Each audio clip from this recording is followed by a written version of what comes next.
Asia की अग्रणी औद्योगिक नगरी में गिने जाने वाले गुजरात के वापी और आसपास के क्षेत्रों में छोटे बड़े 10,000 से ज्यादा उद्योग धंधे सक्रिय हैं। वापी को केमिकल, फार्मा और पेपर इंडस्ट्री का हब माना जाता है। यहाँ के उद्योग देश विदेश में एक्सपोर्ट इंपोर्ट से जुड़े हुए हैं, जिस कारण केंद्रीय बजट पर इन उद्योगों का व्यापार काफी हद तक निर्भर करता है। वर्तमान समय में ट्रंप टैरिफ की वजह से देश और दुनिया के उद्योगों में अनिश्चितता का माहौल बना हुआ है और इसका असर बीते कुछ समय से वापी के उद्योगों पर भी देखने को मिल रहा है। इसी वजह से इस बार के बजट से वापी और उसके आसपास के उद्योगों को बड़ी उम्मीदें हैं। हर साल बजट माननीय यशस्वी वडाप्रधान नरेंद्र भाई मोदी का सरकार में निर्मला सीतारमण जी नाना मंत्री जैसे बजट रजू करती है, उद्योग फ्रेंडली बजट होता है।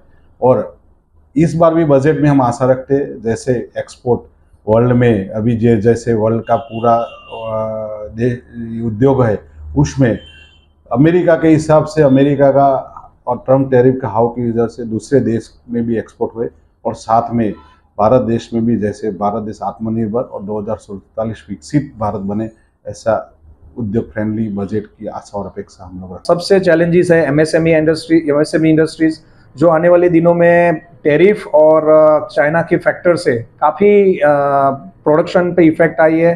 तो हम चाहते हैं कि सब्सिडी और अच्छे इंसेंटिव्स एमएसएमई इंडस्ट्रीज को मिले तो आने वाले दिनों में वो इंडस्ट्रीज का ग्रोथ और भी हो सकता है। वापी को फार्मा इंडस्ट्री का भी प्रमुख हब माना जाता है। ऐसे में ट्रंप टैरिफ की सबसे ज्यादा मार इसी उद्योग पर पड़ी है। जब देश आत्मनिर्भरता की दिशा में आगे बढ़ रहा है, तब वैश्विक बाजार और चीन जैसी प्रतिस्पर्धी अर्थव्यवस्थाओं के साथ मुकाबले में टिके रहने के लिए फार्मा इंडस्ट्री को भी इस बजट से विशेष उम्मीदें हैं। स्थानीय उद्योग जगत की मांग है कि सरकार उद्योगों के विकास के लिए एक्सपोर्ट इंपोर्ट की नीतियों में और भी ज्यादा सरलीकरण और पारदर्शिता लेकर आए। साथ ही पेचीदा कॉम्प्लायंस से निजात दिलाने के लिए वन विंडो सिस्टम जैसी व्यवस्था भी लागू की जाए। So I think Vapi is a hub of MSME and being a hub of chemical, petrochemical as well as specialty chemical and pharma industries are growing here, and paper mill are also playing important role.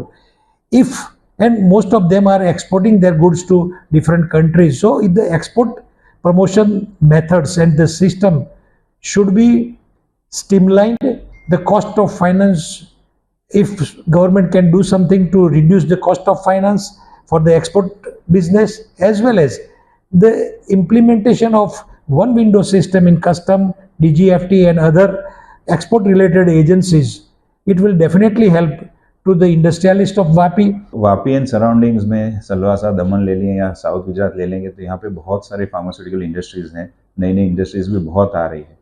तो सबसे first हमारा expectation यही है ये budget से कि central government कुछ action लेके डिपार्टमेंट ऑफ फार्मास्यूटिकल या फार्मास्यूटिकल मिनिस्ट्री एक अलग मिनिस्ट्री बनाए। आज जो फार्मास्यूटिकल डिपार्टमेंट है which comes under the chemical and fertiliser and the petrochemical ministry, तो उसका एक अलग मिनिस्ट्री बनेगा तो बहुत ज़्यादा फ़ायदा हो सकता है इंडस्ट्रीज़ को।